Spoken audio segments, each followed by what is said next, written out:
राधे राधे। जय श्री कृष्णा। दोस्तों, आप सभी का स्वागत है आपके अपने YouTube चैनल विभा शहरावत पर। कमेंट बॉक्स में जय श्री कृष्णा अवश्य लिखे। दोस्तों, आइए जानते हैं मांस खाना सही है या गलत। द्वापर युग में एक बार श्री कृष्ण एक पेड़ के नीचे बैठकर बांसुरी बजा रहे थे। तभी उनकी तरफ एक हिरण दौड़ता हुआ आकर उनके पीछे छुप गया।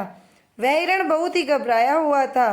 श्री कृष्ण ने हिरण के सर पर हाथ फेरते हुए पूछा, क्या हुआ, तुम क्यों छुप रहे हो? तभी हिरण का पीछा करते हुए एक शिकारी भी वहां पहुंचा और बोला, यह मेरा शिकार है, मुझे इसे दे दो, इस पर मेरा अधिकार है।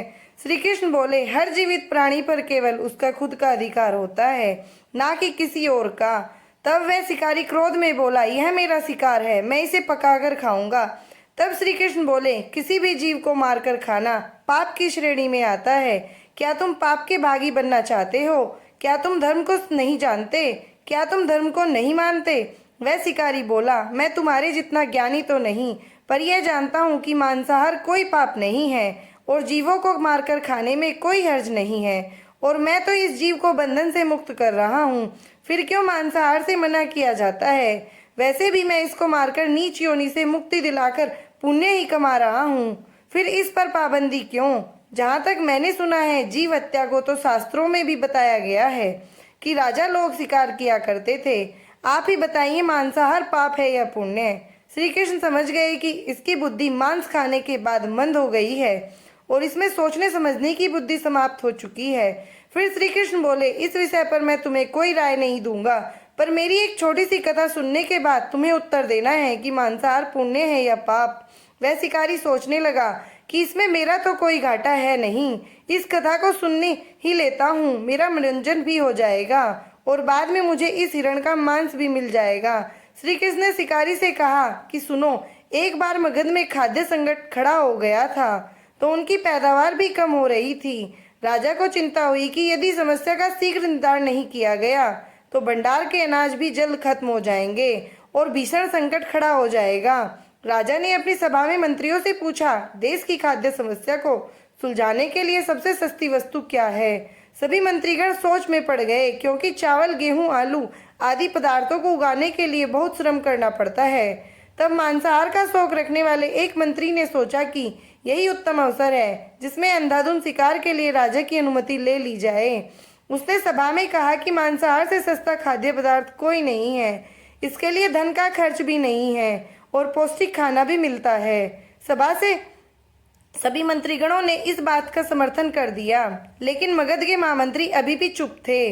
राजा ने पूछा, महामंत्री आप चुप क्यों हैं? आपने कोई प्रस्ताव नहीं दिया, आपकी क्या राय है? महामंत्री ने कहा कि मैं यह नहीं मानता कि यह कथन सही है कि मांस सबसे सस्ता पदार्थ है, फिर भी इस विषय पर मैं अपनी विचार आपके सामने रखूंगा। महामंत्री उसी रात मांसाहार का प्रस्ताव रखने वाले मंत्री के घर पहुंचे। मंत्री ने इतनी देर रात महामंत्री को अपने घर आता देखा तो वह घबरा गया। किसी अनिष्ट की आशंका से वह कांप गया। महामंत्री ने कहा, संध्या को महाराज बीमार हो गए हैं, उनकी हालत बहुत ही खराब है। महामंत्री ने कहा कि किसी शक्तिशाली शरीर का मांस मिल जाए तो राजा के प्राण बचाए जा सकते हैं।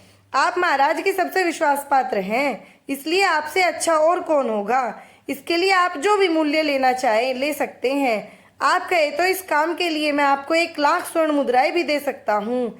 एक बड़ी जागीर भी आप मांग सकते हैं, बस मैं तलवार से आपका थोड़ा सा मांस निकाल लूंगा। यह सुनकर मंत्री के चेहरे का रंग उड़ गया।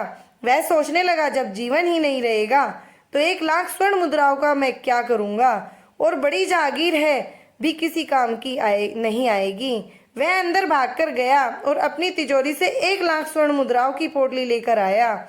उसने महामंत्री के पैर पकड़ लिए और उनसे बोला, महामंत्री जी, मैं आपकी 1,00,000 मुद्राओं में अपनी 1,00,000 मुद्राएं और मिलाता हूँ, आप किसी और मंत्री का मांस खरीद लें, किंतु मुझे जाने दें। महामंत्री जी यह समझ चुके थे कि मंत्री को समझ आ चुकी है, पर महामंत्री ने आगे कहा, आप शरीर से बलवान हैं, आपकी कदकाठी महाराज से मिलती जुलती है, इसलिए वैद्य जी ने खास तौर पर आपका ही नाम लिया है। आपके दान से हमारे अच्छे राजा की जिंदगी बच सकती है। आप कहे तो मैं आपको महामंत्री का पद देने को तैयार हूँ और खुद आपका सेवक बनकर रहूंगा। उसने याचना की कि महामंत्री जी, मैं इसके लिए योग्य नहीं हूँ, जब प्राण ही नहीं रहेंगे तो मंत्री पद या राजा का सिंहासन भी मिल जाए तो मैं उसका क्या करूँगा। आप चाहे तो मेरा सब कुछ ले लें और आप कहें तो रातों रात राज्य से निकल जाऊंगा। इतना कहकर अपने घोड़े की ओर भागा मंत्री, और जैसे ही अपने घोड़े पर बैठने लगा तो पीछे से आवाज आई कि तुम तो जा रहे हो और अपने परिवार को पीछे छोड़े जा रहे हो। मंत्री बोला, मेरे अपने प्राण से प्रिय कुछ भी नहीं है। जब जीवन ही नहीं रहेगा तो परिवार का क्या करूँगा। जीवन रहा तो ऐसा ही सुखी रह लूँगा। इतना कहकर घोड़े पर छलांग लगाकर बैठ गया। वह अभी चलने को ही था कि महामंत्री ने घोड़े की लगाम पकड़ ली और कहा, आपको भागने की जरूरत नहीं है, आप आराम से अपने घर पर ही रहो, मैं किसी दूसरे मंत्री के घर जाता हूँ। यह कहकर महामंत्री वहां से चले गए। महामंत्री के जाने पर मंत्री के अंदर कुछ जान तो आई, परंतु उसकी नींद खराब हो चुकी थी। 1 लाख मुद्राएं लेकर महामंत्री बारी बारी से सभी मंत्रियों के घर गया और सभी से राजा के लिए थोड़ा सा मांस मांगा, परंतु कोई भी देने के लिए राजी नहीं हुआ। सबने अपने बचाव के लिए महामंत्री को किसी ने 1 लाख तो किसी ने 2 लाख मुद्राएं तक दे दी। इस प्रकार महामंत्री ने एक ही रात में लाखों स्वर्ण मुद्राएं जमा कर ली। फिर सुबह होने से पहले ही अपने महल में पहुंच गया। अगले दिन राज्यसभा में सभी मंत्री समय से पहले ही पहुंच गए। सभी यह जानना चाहते थे कि राजा स्वस्थ है कि नहीं, लेकिन किसी ने भी किसी से राज नहीं खोला। सबको वैद्य जी की तलाश थी, क्योंकि उनसे ही कुछ सूचना मिल सकती थी। महामंत्री ने सैनिकों को आज्ञा दे रखी थी, जब तक महाराज राज्यसभा में न आए तब तक किसी भी मंत्री को घर नहीं जाने दें। राजा सभा में आकर सिंहासन पर बैठे। सभी मंत्रियों ने सोचा, राजा तो स्वस्थ लग रहे हैं। महामंत्री ने झूठ बोला। उनके बीच यही विचार चल रहा था, पर कोई भी किसी को कुछ भी नहीं बोल रहा था। तभी महामंत्री ने राजा के समक्ष 40 लाख स्वर्ण मुद्राएं रख दी। राजा ने पूछा, यह स्वर्ण मुद्राएं किस लिए हैं और कहाँ से आई। मंत्री ने कहा, थोड़े से मांस के लिए इतनी धनराशि जुट गई है, पर मांस नहीं मिला। अपनी जान बचाने के लिए मंत्रियों ने यह मुद्राएं दी हैं। अब आप यह विचार कीजिए कि मांस कितना सस्ता है।